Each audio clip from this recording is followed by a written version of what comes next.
दुनिया की अदालत में तेरा नाम रहेगा, दुनिया की अदालत में तेरा नाम रहेगा। फारूक तेरा नाम से इस्लाम रहेगा, फारूक तेरा नाम से इस्लाम रहेगा।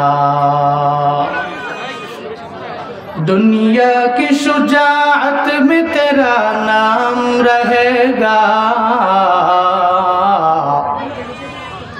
दुनिया की शुजाअत में तेरा नाम रहेगा। हैदर तेरा नाम से इस्लाम रहेगा, हैदर तेरा नाम से इस्लाम रहेगा।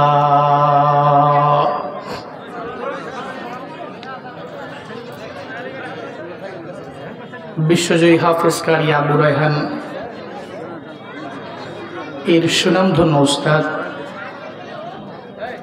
আমাদের সম্মানিত শ্রদ্ধেয় বাজান মুফতি আব্দুল কাইয়ুমুল্লাহ ঢাকায়ের সুপরামর্শে পরিচালিত আউলিয়াবাদ বাজার তাহফিজ ইন্টারন্যাশনাল মাদ্রাসার উদ্যোগে আয়োজিত ইসলামী মহাসম্মেলনের আজ 18ই নভেম্বর 2025 মুতাবাররকি মজলিসের সম্মানিত সভাপতি, সহসভাপতি, প্রধান মেহমান, বিশেষ মেহমান সহ অনেক দেশের সারা জাগানো ব্যক্তিবর্গের নাম আজকের এই মাহফিলের হ্যান্ডবিলে পোস্টারে রয়েছে।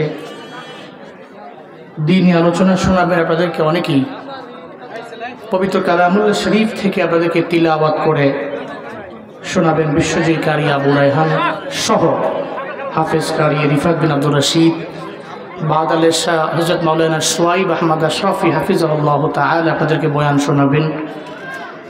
বাজান তো আছেনই, প্রোগ্রামটা ওনার নিজেরই। উনি আমাকে ফোন দিয়ে বলেছে এই প্রোগ্রামটা আমারই। আমার লাস্ট প্রোগ্রামটা হচ্ছে সিরাজগঞ্জের এনায়েতপুরে। ঠিক আছে, তাহলে তো বাদাল মাগরিব এখান থেকে করে ওখানে যাওয়া যায়। সবচেয়ে বড় বিষয় হলো বাজান বলছে, কথা রাখলাম আর কি। এটা একটা ভালোবাসার বহিঃপ্রকাশ। আমাদের এই ভালোবাসা জান্নাতে যাওয়ার কারণ হোক, সকলে পড়ে না আমিন। ভাই সব বাদাল মাগরিব এবং মাগরিবের টাইম এই পৃথিবীতে সবচেয়ে দিনের মধ্যে ব্যস্ততম এক সময়। দেখবেন প্রত্যেকটা বাজারে থাকে জ্যাম, প্রত্যেকটা চায়ের দোকান থাকে খুব জমজমাট মাগরিবের সময়। কিন্তু কিছু গুটি কয়েক সংখ্যক লোক আপনারা বাদাল মাগরিবি কিছু দিনে আলোচনা শোনার লক্ষ্যে আপনাদের ব্যস্ততম সময় নষ্ট করে এখানে বসে আছেন। যারা এই মাহফিলের আয়োজন করেছেন প্রত্যেকের জন্য শুরুতে একটু দোয়া করি, এরপরে রবের প্রশংসা করেই শুরু করি আমরা। যারা এই মাহফিলের আয়োজন করেছেন আল্লাহ প্রত্যেককে দুনিয়া এবং আখিরাত উভয় জাহানে কল্যাণকামীদের অন্তর্ভুক্ত বানিয়ে দেন, সকলেই পড়ে না আমিন।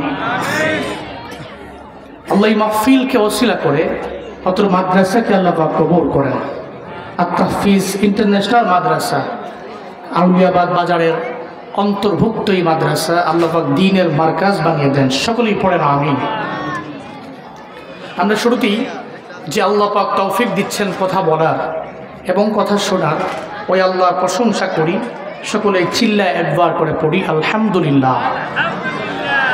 আমার সাথে পড়ুন রব্বানা লাকাল হামদ হামদান কাসীরান তাইয়িবান মুবারাকান ফি ইয়া রাব্বি লাকাল হামদু কামা ইয়ানবাগি লিজালালি ওয়াজহিকা ওয়া আযীমি সুলতানিক লাকাল হামদু বিল কুরআন লাকাল হামদু বিল ইসলাম লাকাল হামদু বিল ঈমান। আমরা প্রশংসা করলাম কার? মৃত্যু পর্যন্ত আল্লাহ চলবে, বলি ইনশাআল্লাহ। আল্লাহ পাক তৌফিক দান করেন। আমি খুতবায় সূরাতুল মুলক এর দুইটি আয়াতে কারিমা তিলাওয়াত করেছি। বড় দামি সূরা, বরকতপূর্ণ সূরা সূরাতুল মুলক। সূরাতুল মুলক পাঠককারী যে ব্যক্তি পাঠ করে এ ব্যক্তির দাম আছে। পবিত্র কালামুল্লাহ শরীফ যে তিলাওয়াত করে এ ব্যক্তির দাম তো রবের দরবারে অনেক অনেক অনেক বেশি। যেই ব্যক্তি পাঠ করবে, যেই স্থান থেকে পাঠ করবে, যেই সুর দিয়েই পাঠ করবে, যেভাবেই পাঠ করবে, তার দাম আছে না নেই? আচ্ছা, সূরাতুল মুলক তো কিছু থাকে খুবই স্পেশাল। পবিত্র কালামুল্লাহ মাজিদের সূরাতুল ইয়াসিন, সূরাতুল রহমান, সূরাতুল ওয়াকিয়া, সূরাতুল মুলক, এই সমস্ত সূরাগুলো তুলনামূলক আরও বেশি দামি সূরা এবং ফজিলতপূর্ণ সূরা। কেউ যদি সূরা মুলক নিয়মিত পাঠ করে, নিয়মিত সূরা মুলক যে নিয়মিত পাঠ করে, হাসরের ময়দানে এই সূরা মুলক বান্দাকে জাহান্নাম থেকে ফিরাইয়া জান্নাতে নিয়ে যাবে। সুবহানাল্লাহ জোরে পড়বেন না? আপনার অল্প সংখ্যক লোক তো একটু আওয়াজ করে বলতে হবে। সূরা মুলক জাহান্নাম থেকে ফিরে বান্দাকে কই নিয়ে যাবে? জান্নাতে নিয়ে যাবে। এমন এক দামি সূরা বান্দারে জাহান্নাম থেকে ফিরে জান্নাতে নিয়ে যায়। সূরাতুল মুলক এত পরিমাণে এক দামি সূরার নাম রে বাপ। দুনিয়াতে মানুষ বাঁচার জন্য উকিল ধরে, যেই বান্দা জালেম ও দেখবে উকিল ধরে, উকিল তার জুলুমটারে দেখবেন, এই জুলুমটা যে সে করলো এটাকেও মিথ্যা প্রমাণ করার জন্য উকিল ট্রাই করে। দুনিয়াতে মানুষ বাঁচার জন্য উকিল ধরে, উকিলের কাজটা কি দেখবেন? উকিল বলে এই মানুষটা অন্যায়কারী, আর পরে অন্যায়ের পক্ষে নেওয়ার জন্য বারবার তার সাফাই গায়, গুণগান গায়। তার মিথ্যাটারে সত্যতে কনভার্ট করার জন্য যা করা লাগে সব ওই উকিল করে। কারণ উকিল তো তার টাকা খেয়েছে, উকিল জানে তাকে সত্যবাদী, সে এটা প্রমাণ করা লাগবে। পাগলের মতো হয়ে যায় উকিল। গত 16 বছরের ফ্যাসিস্ট সরকারের উকিল ছিল একজন, টানা 1.5 মাস 2 মাস 3 মাস লাগাইয়া বহু চেষ্টা করলো তার প্রমাণ করার জন্য জানেন না ও অত্যাচারী না, ও মানবতা বিরোধী কোনো কাজ করেন নাই। অথচ গতকালকে আমরা সব তাকায় দেখলাম এখন তো উকিলও মুস্কি হেসে জানায় দিল আমার কথাটা রাখে না। মূলত উকিলও তো জানে যে 16 বছর মানুষের উপরে জুলুম করে, নির্যাতন করে, ও তো অবশ্যই মানবতা বিরোধী, ও জীবনেও কোনোদিন ফাঁসির রায় থেকে দূরে সরে যেতে পারে না। চিল্লা কও ঠিক কিনা? 16 বছরের জালেম যে মানুষের উপরে জুলমের মাত্রা বাড়াইল, অত্যাচার করতে নিরপরাধ মানুষগুলোরে আদালতে নিয়ে মিথ্যা মামলার মাধ্যমে এদের উপরে মিথ্যা মামলা দিয়ে এরপরে ফাঁসির কাস্টে যে ঝুলাইল। দুনিয়াতে আর পরেও তার উকিল আছে, উকিল ট্রাই করছে তারে বাঁচানোর জন্য। আল্লাহ কয় উকিল দিয়েও পারবি না, আমি আল্লাহ যখন ধরি। ওয়া মাকারু ওয়া মাকারাল্লাহ ওয়াল্লাহু খায়রুল মাকিরিন।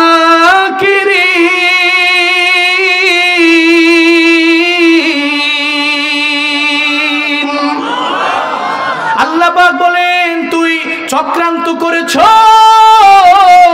আমি আল্লাহ এমন পরিকল্পনা করব ও বান্দা তোর চক্রান্ত যত বড় হবে আমি রবের পরিকল্পনা এর চাইতেও বড়। তুই জীবনেও কোনোদিন চক্রান্ত করে আমি আল্লাহর সাথে পারবি না। আল্লাহর পরিকল্পনা এত মহান। ফেরাউন চেষ্টা করলো মুসা নবীরে ধ্বংস করার জন্য, পারে নাই। নমরুদ চেষ্টা করলো ইব্রাহিম নবীরে ধ্বংস করার জন্য, পারে নাই। এই আবু জাহাল চেষ্টা করলো আমার মায়ের নবীরে মিথ্যাবাদী বানানোর জন্য, আবু জাহালও পারে নাই আমার নবীরে। বর্তমানেও যারা উলামায়ে কেরামদেরকে ফাঁসির মঞ্চে ঝুলাইয়া অপমানিত করতে চায়, এখন তো বোঝা গেল আল্লামা সাঈদী রাহমাতুল্লাহ আলাইহির বেলায় যখন রায় দেওয়া হলো 170 জন মানুষ ময়দানে নাই, মাও তারা দুনিয়া থেকে বিদায় নিয়ে চলে গেল। এখন ফ্যাসিস্টের রায় হয়ে গেল, দেখো একটারেও রোডে ঘাটেও পাওয়া যায় না, ঠিক কিনা? আল্লাহ কয় আল্লাহর পরিকল্পনা বড়, আল্লাহর পরিকল্পনা এত মহান। যেই পরিকল্পনার সাথে দুনিয়ার মানুষ চক্রান্ত করে করে জীবনেও কোনোদিন পেরে উঠবে না। কারণ পরিকল্পনা কার? জোরে বলেন, পরিকল্পনা কার? দুনিয়ার মানুষ চক্রান্ত করবে, কিন্তু পরিকল্পনা করে আল্লাহ। যেই পরিকল্পনার সাথে পৃথিবীর সমস্ত মানুষের চক্রান্ত ফার্স্ট না ফেল? অবশ্যই ফেল। ওমাকারু, তারা চক্রান্ত করেছে, ওমাকার আল্লাহ, আর আল্লাহ পরিকল্পনা করেছে। আল্লাহু খায়রুল মাকিরিন, ওনার চাইতে পরিকল্পনাকারী এই পৃথিবীতে উত্তম পরিকল্পনাকারী কে আর হতে পারে? আল্লাহই তো সর্বোত্তম পরিকল্পনাকারী। চিল্লায় পড়েন আল্লাহু আকবার। আল্লাহ সর্বোত্তম পরিকল্পনাকারী। যারা মানুষের উপর জুলুম করে, নির্যাতন করে, মানুষকে হয়রানি করে, মানুষের বাড়ি গাড়ির উপরে হামলা করে, মানুষকে মানুষের মতো মনে করে না, এদেরকে পশুর মতো মনে করে, একটা পাখির মতো মনে করে, যারা আল্লাহ পাক এদের ধরে, তবে আল্লাহর পরিকল্পনা দিয়ে আল্লাহ ধরে। মিথ্যা মামলায় ফাঁসি দিলি সোনার মানুষগুলো রে, মিথ্যা মামলায় ফাঁসি দিলি সোনার মানুষগুলো রে, মিথ্যা মামলায় ফাঁসি দিলি সোনার মানুষগুলো রে, তোর মতো ডাইনি সেজে মায়া নাই তার অন্তরে। ঠিক কিনা?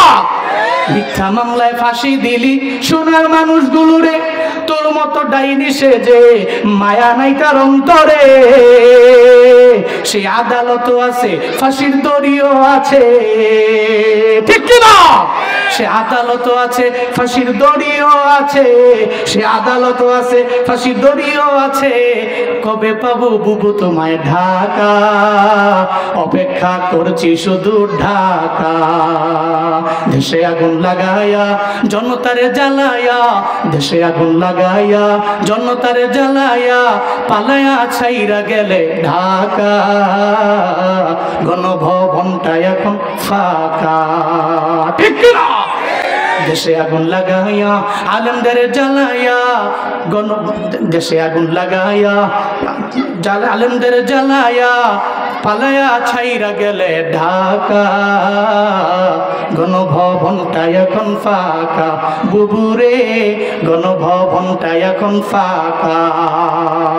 ফাঁসির রায় কার্যকর হয়েছে, বাংলাদেশের মানুষ ওয়েটিং আছে কবে আসবে এ ফাঁসির রায়। যখন দেখবে প্রত্যেকটা মুসলিম ব্যক্তির চোখের পানি আল্লাহর দরবারে কবুল হয়েছে বলে ওদিন রবের দরবারে সিজদা অবনত দিতে আল্লাহর কুদরতি পায়ে সেজদা দিবে। চিল্লা কও ঠিক কিনা? পৃথিবীতে জালেমরা পরিকল্পনা করে, কিন্তু আল্লাহর পরিকল্পনা এর চাইতেও কোটি গুণ ভালো, কোটি গুণ উত্তম। দুনিয়াতে মানুষ উকিল ধরে বাঁচার জন্য, কিন্তু বাঁচতে পারে না। আল্লাহ কয় মাকারু ও মাকার আল্লাহ। পৃথিবীতে মানুষগুলো যে উকিল ধরে, ঠিক তদ্রূপ ভাবে সূরা মুলক কিয়ামতের ময়দানে প্রত্যেকটা পাঠককারীর জন্য নিজেই উকিল হয়ে যাবে। সুবহানাল্লাহ পড়বেন না? নিজে উকালতি করবে। যে মানুষটা জাহান্নামের পথে গেল, ওরা জাহান্নাম থেকে ফিরা জান্নাতের পথে নিয়ে যাবে। সূরা মুলক করবে, জাহান্নাম থেকে ফিরে ওরা জান্নাতের পথে নিয়ে যাবে। শুধু তাই না, আব্দুল্লাহ ইবনে মাসউদের বর্ণনা, উনি বলেন বান্দাকে কবরের মধ্যে যখন রাখা হবে, কবরের মধ্যে শোয়া দেওয়ার পরে আযাবে ফেরেশতা আযাব দেওয়ার জন্য যখন বান্দার দরবারে আসবে, পায়ের বরাবর দাঁড়ায় যাবে। সূরাতুল মুলক পাঠ করনেওয়ালা ব্যক্তির পায়ের বরাবর আযাবে ফেরেশতা আসার পরে সূরা মুলক দাঁড়ায় যাবে। কি করবা? কয়ে তার পায়ের দিক দিয়ে আমি আযাব দিব। কয়ে পারবি না। কেন পারবো না? সে তো পায়ের উপরে দাঁড়ায় দাঁড়ায় সূরা মুলকের তিলাওয়াত করলো, সূরা মুলকের পাঠ করলো, সূরা মুলকের তিলাওয়াত করলো পায়ের দরবারে, পায়ের দিক দিয়ে আযাব দিতে পারবা না।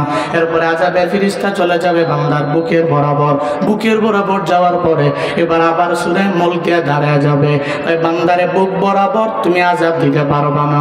ওই কেন দিতে পারবো না? কারণ বুকের মধ্যে তো আমার সে ধারণ করলো, তার এই বুকে কখনো আযাব লাগতে পারে না, কোনো শাস্তি বুকের মধ্যে দেওয়া যেতে পারে না। এরপরে আযাবের ফেরেশতা চলে যাবে বান্দার মাথা বরাবর, ওখানে গিয়েও সূরা মুলক দাঁড়ায় যাবে। এই তুমি এখানেও কেন? পায়ের বরাবর গেলাম, ওখানেও পেলাম, এরপরে তোমার বুকের বরাবর আসলাম, এরপরেও তোমারে পেলাম, মাথার বরাবর আসলাম পেলাম। এরপরেও তুমি মাথার মধ্যেও কেন আসলা? কয় বান্দারে জীবনেও কোনোদিন তুমি মাথার মধ্যে আঘাত করতে পারবে না, কারণ সূরা মুলকটা সে ব্রেইনের মধ্যে সেভ রাখলো, সংরক্ষণ করলো, জীবনেও কোনোদিন ওর মাথার মধ্যেও আঘাত দিতে পারবে না। বোঝা যাবে ওই বান্দাকে আযাব দেওয়ার জন্য আযাবের ফেরেশতা তার ডানে বামে সব জায়গায় আসার পরেও সূরা মুলকের পাওয়ারে তার পাশেও বিটতে পারবে না। একটা পর্যায়ে এমন হবে আযাবের ফেরেশতা আল্লাহর জানায় দিবে, ও আল্লাহ, তাকে তো আযাব দেওয়ার জন্য আসলাম, সূরা মুলকের পাওয়ারে পারি না। আল্লাহ কয় কি বলে আমার সূরা মুলক বলি এই বান্দা তার পাঠক।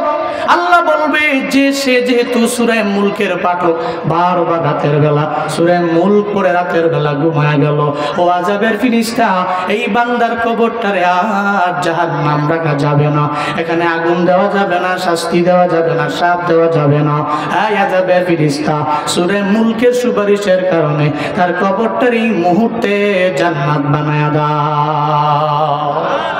আতিনা ফি দারে দুনিয়া না হাসান, আতিনা ফি দারে উকবা না হাসান, ইয়া গিয়াসুল মুস্তাগীসি নাহদিনা লাফদিকারা বিল উলুমে ওয়াল গিনা, হর গরি দে নেকো তু তৈয়ার है जो न मंगे उस्त तू बेज़ार है।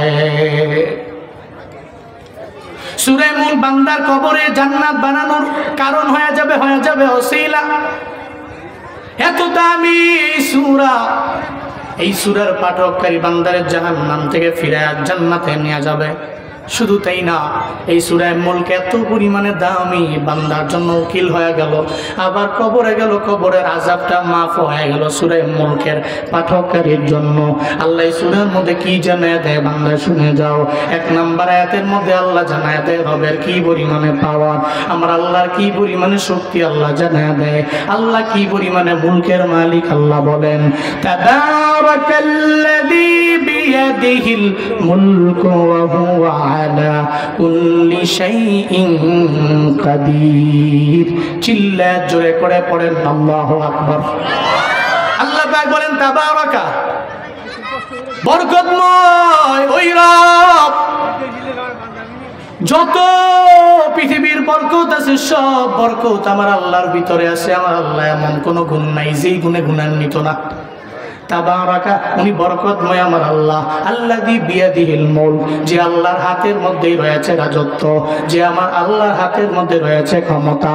কুলিল্লাহুম্মা মালিকাল মুলকি তুতিল মুলকা মিম্মান তাশা ওয়া তানজিউল মুলকা মিম্মান তাশা ওয়া তুইজ্জু মান তাশা ওয়া তুযিল্লু মান তাশা বিয়াদিকাল খায়র ইন্নাকা আলা কুল্লি শাইইন কাদির।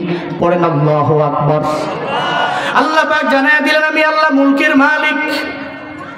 ও পয়গম্বর, আপনি বলুন আল্লাহুম্মা মালিকাল মুলক। আল্লাহ বলেন রাজা দিরাজ আমার আল্লাহ। তুতিল মুলকা মান তাশা, আল্লাহ যারে চায় মুলক দেয়, আল্লাহ যারে চায় না। ওয়া তানজিউল মুলকা মিম্মান তাশা, আল্লাহ যারে চায় না ওই বান্দারে আমার আল্লাহ মুলকের রাজা বানায় না। আল্লাহ যারে চায় তো তুইজ্জু মান তাশা, আল্লাহ সম্মান দেয় যারে মন চায় তারে দেয়। ওয়া তুযিল্লু মান তাশা, আল্লাহ যারে চায় না তারে জিল্লতি দেয়। বিয়াদিকাল খায়র, সব কিছুর উত্তমতা আমার আল্লাহর হাতে। সর্বময় ক্ষমতার মালিক একজন, চিল্লা বলেন তার নাম। আল্লাহ হলেন সর্বময় ক্ষমতার মালিক। আল্লাহ বলেন বরকতময় ওই রব, ইন্নাকা আলা কুল্লি শাইইন কাদির। সব ক্ষমতা আমি আল্লাহর হাতে। দুনিয়ার কোনো বান্দারে সব ক্ষমতার মালিক আমি আল্লাহ বানাই নাই। এই সূরা মুলকের প্রথম আয়াতে আল্লাহ জানায়া দিলেন রবের মুলকের কথা। এরপরে দ্বিতীয় নম্বর আয়াতের মধ্যে আল্লাহ পাক বলেন আল্লাযী খালাকাল মাউতা ওয়াল হায়াতা লিয়াবলুয়াকুম আইয়ুকুম আহসানু আমালা ওয়া হুয়াল আজিজুল গফুর। চিল্লায়া পড়েন আল্লাহু আকবার। আল্লাহ প্রথম নম্বর আয়াতে পরিচয় দিলেন আমি হলাম মালিকুল মুলক। দ্বিতীয় নম্বর আয়াতে আল্লাহ পরিচয় দিলেন আল্লাযী খালাকাল মাউতা ওয়াল হায়াত, আল্লাহ তো উনি যিনি বানাইলেন মরণ, আল্লাহ তো উনি যিনি বানাইলেন জীবন। আল্লাহ বলেন আগে বানাইলাম জীবন মরণ, এরপরে বানাইলাম জীবন। খালাকাল মাউতা ওয়াল হায়াত, আল্লাহ কয় আগে মরণ বানাইলাম এরপরে জীবন বানাইলাম। এর মানে ছিলাম মৃত্যু, আল্লাহ এরপরে আমাদের জীবন দিয়া দিলেন। আমার বাবার এক ফোঁটা নাপাক পানি থেকে আল্লাহ আমারে আপনারে বানাইলেন।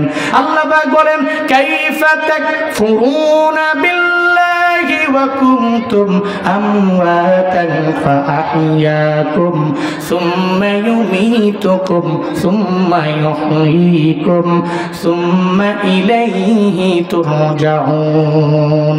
আল্লাহ পাক বলেন বান্দারে কাইফা তাকফুরুন, কিভাবে অস্বীকার করো আমি আল্লাহকে, কেমনে তুমি কুফরি করো আমি আল্লাহর সাথে, কেমনে তুমি অস্বীকার করো আমি আল্লাহরে।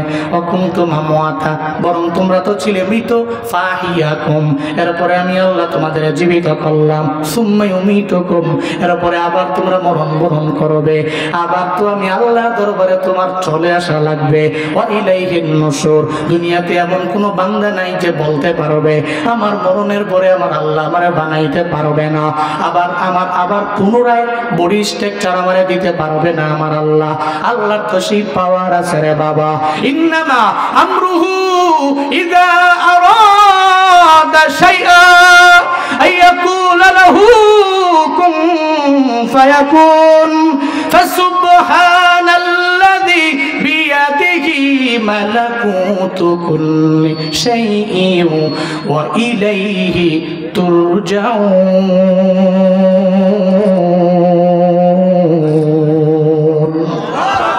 আল্লাহ পাক বলেন আমি আল্লাহ যখন চাই, আমরুহু ইযা আরাদা শাইআ, যখন আমি ইচ্ছা পোষণ করি কিছু করব, তখন আমি আল্লাহর লেবার লাগে না, কোনো ডে লেবারের প্রয়োজন নাই, কোনো শ্রমিকের প্রয়োজন নাই।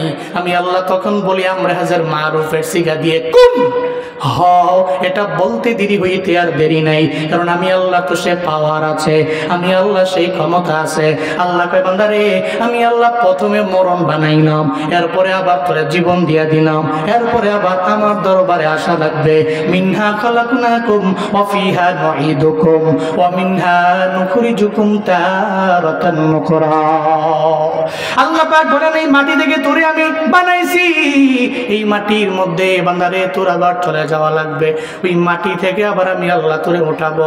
আল্লাহ সেই কথাই সূরাতুল মুলকের 2 নম্বর আয়াতে জানায়া দেয় আল্লাযী খালাকাল মাউতা ওয়াল হায়াতা লিয়াবলুয়াকুম আইয়ুকুম আহসানু আমালা। আল্লাহ কয় আমি আল্লাহ মরণ বানাইলাম, জীবন বানাইলাম, কেন বানাইলাম? আল্লাহ কেন বানাইলেন আমাদের, কেন দিলেন মরণ? আল্লাহ তো মায়াকে জীবন দিয়েছেন, আল্লাহ তো পারতেন তোর হায়াত দিয়ে দিলাম 1000 বছর, 2000 বছর, 3000 বছর, অথবা তুই মরবি না। আল্লাহ কেন মরণ বানাইলেন? আল্লাহ তাও জানায়া দিলেন লিয়াবলুয়াকুম আইয়ুকুম আহসানু আমালা। আল্লাহ বলেন লিয়াবলুয়াকুম, যাতে করে তোমাদেরকে তিনি পরীক্ষা করতে পারেন। আইয়ুকুম আহসান, হু ইজ বেস্ট, কে অতি উত্তম, কোন দিক থেকে? আমালা, আমলের দিক থেকে কে অধিক উত্তম। এই জিন্দেগিতে হায়াত দিয়েছে তাকে 60 বছর, 65 বছর, 70 বছর, 80 বছর। এই হায়াতের বেলা পেয়ে এই 70 বছরের জিন্দেগিতে কি আমল সে করেছে? আইয়ুকুম আহসান, কে অতি উত্তম, আমালান, আমলের দিক থেকে কে দামি, এটা পরীক্ষা করার জন্য, চেক করার জন্য আমি আল্লাহ খালাকাল মাউতা ওয়াল হায়াত, আমি আল্লাহ মরণ বানিয়েছি এবং জীবন বানিয়েছি। পড়েন আল্লাহু আকবার। তাহলে এর মানে বোঝা গেল আমরা ছিলাম মৃত, হয়ে গেছি জীবিত, আবার কি মরণ বরণ করা লাগবে কি লাগবে না?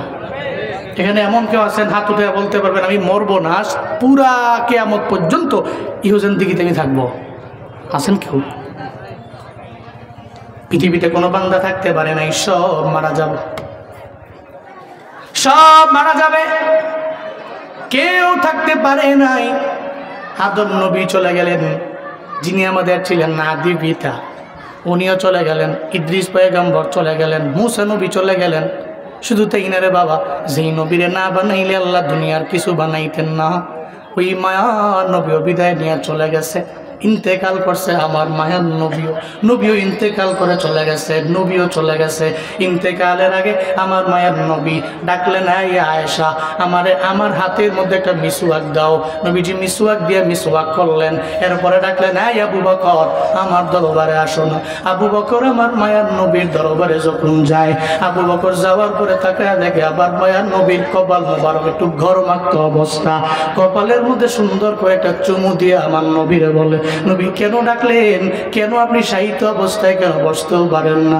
মায়ার নবী কয়, এই আবু বকর, মনে হয় দুনিয়া থেকে আমার বিদায় নিয়ে চলে যাওয়া লাগবে, ইন্তেকাল করব আমি, মরণ বরণ মনে হয় আমারও করা লাগবে।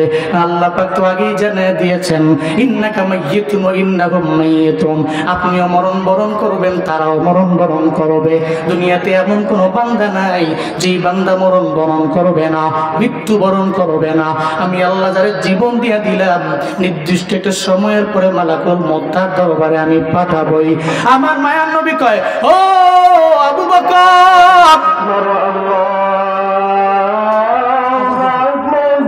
আজান তো শেষ হোক, সবাই জবাব দেন মনে মনে।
আলহামদুলিল্লাহ। আবু বকর রাদিয়াল্লাহু আনহু নবীজির কাছে আসলেন। নবীজির কপাল মোবারক ঘেমে ছিল, গরমাক্ত অবস্থায় ছিল। তা আবু বকর এসে নবীজিকে বলছেন, কপালে একটু চুমু দিয়ে বলতেছেন, পয়গম্বর, আপনি তো আমাকে বলতেছেন আপনি বিদায় নেবেন, কিন্তু আপনাকে ছাড়া থাকবো কি করে আমি? হযরত আবু বকর আমার মায়ার নবীর চোখের পানি দেখে নিজেও চোখের পানি ফালায় কান্না করে আর বলে, নবী আমার, আমি আপনাকে ছাড়া কেমনে থাকবো? যদি বিদায় দিয়া চলে যান, আমি আপনার না পাইলে আমার জীবনটা কেমন হয়ে যাবে? হযরত আবু বকর চোখের পানি ফেলে কান্না করেন। মায়া নবী জানায় দেয়, আমার আবু বকর রে, আমি বাঁচবো না, দুনিয়া থেকে বিদায় নিয়ে চলে গেল, অসুবিধা নাই। মুমিনেরা মরণের ডরায় না। মুমিন যদিও মরণ বরণ করে, মৃত্যুবরণ করে, মরণের ডরায় না। কারণ মরণটা তার জন্য একটা খাল, ওই খালের ওপার হচ্ছে আমার আল্লাহ, খালের এপার হচ্ছে আমি নিজে, মুমিন নিজে। মুমিন ওই খাল তাকে পার হতে দেরি, আল্লাহর সাথে মুলাকাত করতে দেরি হয় না। তুহফাতুল মুমিনি আল মাউত, মুমিনের তুফা হলো আল মাউত। মুমিনের পুরস্কার হলো, মুমিনের জন্য হলো মরণ। এই মুমিন তো মরণ বরণ করবে, এটাই স্বাভাবিক ব্যাপার। তবে মরণকে উনি ডরায় না। উনি জানে এটা আমার জন্য একটা হাদিয়া, এটা আমার জন্য একটা পুরস্কার। আমি যদি মরণ বরণ করতে পারি, এরপরে মোলাকাত হবে আমার রবের সঙ্গে, আমার রবের সঙ্গে হবে আমার মোলাকাত। এই জন্য সাহাবায়ে কেরামদের আমার নবী জানায়া দিল, ও সাহাবায়ে কেরামেরা, তোমরা মরণ বরণ করবে, অসুবিধা নাই, তবে মরণ মরণের আগে তোমরাও জানতে পারবে যে মারা যাবা। বলে কেমনে জানবো নবী আমার? যদি আমলের লাইনে অগ্রগামী হয়ে যাও, আমলের লাইনে অগ্রগামী হতে পারলে তাহলে মৃত্যুর আগেও বুঝতে পারবা যে তোমার মরণ হয়ে যাবে। এই জন্য দেখবেন নেককার লোকেরা 40 দিন আগে থেকে মানুষের দাঁড়িয়ে দাঁড়িয়ে যায়, সব আত্মীয় স্বজনের দরবারে গিয়া বলে আমারে মাফ করে দিও। চায়ের দোকানে যায় না, ওখানে বারবার যায় না, আগে যাইতে হঠাৎ করে যাওয়া বন্ধ করে দিল। ওখানে যায় বলে আমার প্রতিবেশীরা আমারে মাফ করে দিও, আমার কথায় ভুল হয়ে গেলে আমারে ক্ষমা করে দিও, মনে হয় দুনিয়ার মধ্যে আমি বাঁচবো না। এর মানে বোঝা গেল আপনি নেককার হন বদকার হন যাই হন না কেন, আপনি পয়গাম্বররাও যদি মারা যেতে পারে এর মানে আপনিও মারা যাবেন। সাহাবায়ে কেরামরাও চলে গেল। আল্লাহ কয় বান্দা তোমার মরণ নিশ্চিত, তবে কোন জায়গায় হবে কিভাবে হবে তোমার জানা নাই। নেককার যেই মানুষগুলো হবে এরা বুঝতে পারবে যে আল্লাহর সাথে আমার মোলাকাতের বেলা, আল্লাহর সাথে আমার মোলাকাত করার সময় এটা অটোমেটিক্যালি আমার কাছে চলে আসতেছে। এই জন্য রে বাবা, এই যে এখানে যেই মা বাবারা আছেন, সন্তানগুলা দুনিয়াতে আছে, আবার যারা এখনো বিয়ে শাদী করেন নাই সামনে করবেন, সন্তানাদি আসবে, নিয়ত করে নেন রে বাবা আপনি 4 শ্রেণীর মা বাবা হবেন। যেই 4 শ্রেণীর মা বাবারা বেলা হিসাব হবে জান্নাতে যাবে। 4 শ্রেণীর মা বাবা আল্লাহর দরবারে বেলা হিসাব জান্নাতে যাবে। এদের মধ্যে 1 নাম্বার তারা যারা হলো সুহাদাদের মা বাবা, এরা বেলা হিসাব আমার রবের জান্নাতে চলে যাবে। এই জন্যই সাহাবায়ে কেরামের বিবিরা, সাহাবায়ে কেরামেরা এরা সন্তানদের যুদ্ধের ময়দানে পাঠাইতো, এদের জানা আছে এই সন্তানটারে যদি আমি যুদ্ধের ময়দানে পাঠাইও যদি নিজের শহীদ বানায় নেয় তাহলে তার উসিলায় তো আমি জান্নাতের মধ্যে যেতে পারবো। 1 নম্বরে সুহাদাদের মা বাবা জান্নাতি। 2 নাম্বার মাদ্রাসায় সন্তানটারে পড়াইছো, যেই সন্তানটারে মাদ্রাসায় পড়াইলা ওই সন্তানটা তোমারে নিয়ে যাবে জান্নাতে। যেই মাদ্রাসার মধ্যে পড়াইয়া হাফেজ বানাইলা, আলেম বানাইলা, ও কোরআন পড়লো, কোরআন অনুযায়ী নিজের জিন্দেগিটা পরিচালনা করলো। মদিনাওয়ালা নবী কয় হাসরের ময়দানে হাফেজ এবং আলেমে কামেলটা হাসরের ময়দানে যখন যাবে, এই আলেমে কামেলটা হাফেজে কামেলটা জান্নাতে চলে যাবে। ও যাওয়ার আগে দেখবে ওই জান্নাতের মধ্যে ওর মাও নাই, ওই জান্নাতের মধ্যে ওর বাবাও যায় নাই। ও আল্লাহকে বলবে, ও আল্লাহ আমার মা বাবারা যদি আজকে জান্নাতে না দাও তাহলে আমিও জান্নাতে যেতে চাই না। আল্লাহ বলবে কি চাও? আমার মা বাবা জাহান্নামী হয়ে গেছে, ওই মা বাবারে জাহান্নাম থেকে ফিরে জান্নাতে নিবার চাই। সুবহানাল্লাহ পড়বেন না? কুল্লুহুম কদ ওয়াজাবাত লাহুমুন নার, যাদের জন্য জাহান্নামের আযাবটা, জাহান্নামের শাস্তিটা ওয়াজিব হয়ে গেল, এরা জাহান্নামে যাবে নিশ্চিত হয়ে গেল। এরপরেও জাহান্নাম থেকে ফিরে আল্লাহ বলবে, এই ফিরিস্তা এদেরকে জাহান্নামের মধ্যে দেওয়া যাবে না। এদের সন্তানদের এরা মাদ্রাসায় পড়াইলো, এদের সন্তানদের হাফেজ আলেম বানাইয়া এরা দুনিয়ার মধ্যে কষ্ট কম করে নাই। হাফেজ আলেম হয়েছে, দুনিয়াবি লাইনের অনেক ফায়দা এদের হয় নাই। এরা তো আখিরাতে চিন্তা করে, এদের মাদ্রাসায় পড়াইলো। ও ফিরিস্তা, এই বান্দাগুলোরে জাহান্নামে দেওয়া যাবে না। এদের সন্তানের দোয়ার বদৌলতে, রিকোয়েস্টের বদৌলতে এই মা বাবারা জাহান্নাম থেকে ফিরে জান্নাতের মধ্যে ঢুকিয়ে দাও। এর মানে মাদ্রাসায় যদি আপনার একটা ছেলে দেন অথবা মেয়ে দেন, ও বাবা এই ছেলে আপনার জান্নাতে যাওয়ার কারণ হয়ে যাবে, আপনার এই মেয়েটা আপনার জান্নাতে যাওয়ার কারণ হয়ে দাঁড়াবে। শুধু তাই না, নবীজি বলেন 3 নম্বরে ওই মা বাবা জান্নাতি যেই মা বাবার একটা নাবালেগ অবস্থায় সন্তান মারা যায়। নাবালেগ অবস্থায় মারা গেল, ও বালেগ হতে পারে নাই, ও মাত্র 1 বছরে মারা গেল, না হয় 2 বছরে মারা গেল, না হয় 5 মাসে মারা গেল, 6 মাসে মারা গেল। এই নাবালেগ অবস্থায় যে যার সন্তান মারা যায়, আল্লাহ এই মা বাবাগুলোর জান্নাতের মধ্যে দিয়ে দিবে। এই 4 নম্বরে যেই মা বাবার সন্তান একটা পাগল আছে, তবে ওই পাগলটা সে জন্ম থেকেই পাগল হয়ে গেল, ওই পাগল তো জান্নাতি, তার কোনো হিসাব নাই, তার হিসাবও লাগবে না। আসরের ময়দানে আল্লাহ পাগলে বলবে, এই পাগল তুই দুনিয়াতে কিছুই বুঝলা না, তুই তো এমন পাগল ছিলি, এই পাগল তুই তো অন্ধ ছিলি, অথবা পাগল ছিলি অথবা কানে শুনতি না, তুই আসমান দেখো নাই, জমিন দেখো নাই, কোনো গুনাহ নাই। এই অন্ধ মানুষ যারা এরাও তো জান্নাতি। এই সমস্ত মা বাবা যাদের সন্তান অন্ধ আছে অথবা পাগল আছে, এই সমস্ত সন্তানদেরকে এরা পাওয়ার পরেও সন্তানগুলোর এরা মেরে ফেলে নাই, এই সন্তানগুলোর এরা ঘৃণা করে নাই। এরা সারা জিন্দেগি লাগাইয়া এই সন্তানগুলোর লালন পালন করলো, এই সন্তানগুলোর একটু ইগনোর করে চলেন নাই, এই সন্তানগুলোর এরা ইগনোর করে নাই। সন্তানগুলো হাসরের ময়দানে আল্লাহ যখন বলবে, এই দুনিয়াতে তোরে আমি আল্লাহ পাগল বানাইলাম, আমি আল্লাহ সুস্থ মস্তিষ্কে তোরে বানাই নাই, ও বান্দা এবার তুই জান্নাতে চলো, আমি আল্লাহ জান্নাত তোর জন্য রেডি, ও বান্দা তুই জান্নাতে যাও। পাগল যাওয়ার আগে বলবে, ও আল্লাহ আমার মা বাবা তো আমার এত পরিমাণে কষ্ট করে লালন পালন করলো, 60 বছর 70 বছরের জিন্দেগি আমি পেলাম, আমার মা বাবা আমার নিয়ে বিরক্ত হয় নাই, একবেলা খাওয়াই নাই এমন না, আমার মা বাবা আমার সঙ্গে নিয়ে নিয়ে খাওয়াইলো, আমি ছিলাম দুনিয়াতে বড় পাগল, ও আল্লাহ তুমি যদি আজকে আমার একা জান্নাতে দাও, আমি একা জান্নাতে যাইবার চাই না, আজকে আমি আমার মা বাবারা নিয়ে জান্নাতে যাইবার চাই। এই 4 শ্রেণীর মা বাবারা জান্নাতি হয়ে যাবে। 1 নম্বরে সুহাদাদের মা বাবা, এই 2 নম্বরে হাফেজে কোরআন আলেমে কোরআনের মা বাবা, যারা ইলম অর্জন করার পরে তদ অনুযায়ী আমল করলো। 3 নম্বর যাদের সন্তান নাবালেগ অবস্থায় মারা যায়, ওই মা বাবা যাদের সন্তান দুনিয়াতে আসার পরে পাগল হয়ে যায়, অন্ধ হয়ে যায়, এই সমস্ত সন্তানের মা বাবা আল্লাহ বাগেদের বেলা হিসাব হবে জান্নাতে দিয়ে দিবে।